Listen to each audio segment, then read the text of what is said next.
অতিরিক্ত বালু ব্যবহার করছে আর সিমেন্ট দেয় নাকি, এর কারণে এই বিল্ডিংটা এরকম মূলত ফাটল শুরু হয়েছে। আমরা তো বাংলা ইট দিয়ে কাজ করি, সিমেন্টের ইট দিয়ে কাজ করা হয় না।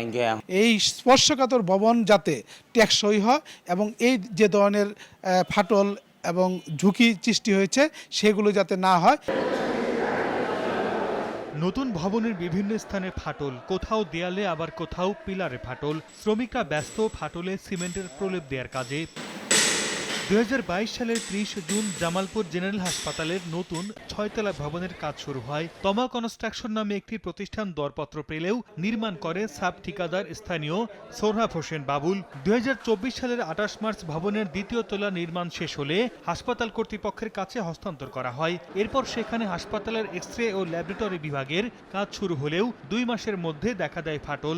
বিষয়টি ঠিকাদারকে জানানো হলে প্রলেপ দিয়ে ফাটল ঢাকার কাজ শুরু করে শ্রমিকরা। তবে ভবন নির্মাণের অনিয়মের অভিযোগ জেলার দুর্নীতি প্রতিরোধ কমিটির।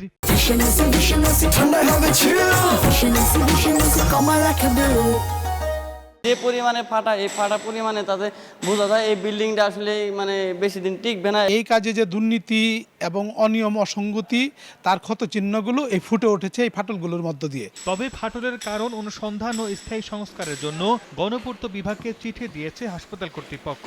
আর গণপূর্ত বিভাগ বলছে নির্মাণ ত্রুটির স্বার্থে ঠিকাদারকে 2 সপ্তাহ সময় দেওয়া হয়েছে। সেই ফাটল কী কারণে এবং সেটাকে পুনরায় রিপেয়ার করার জন্য আমরা গণপূর্তকে চিঠি দিয়েছি। যেহেতু ঠিকাদার এখানে গাফিলতি রয়েছে, ইফেক্ট লায়াবিলিটি পিরিয়ডের আওতায় উক্ত ভবনটির এই ত্রুটি বিচ্যুতি সমূহ ঠিকাদার নিজস্ব খরচে অতি দ্রুত সম্পন্ন করে দিবে। জামালপুর জেনারেল হাসপাতালের নতুন 6তলা ভবন নির্মাণে ব্যয় ধরা হয়েছে 4,97,77,000 টাকা। সময় সংবাদ, জামালপুর।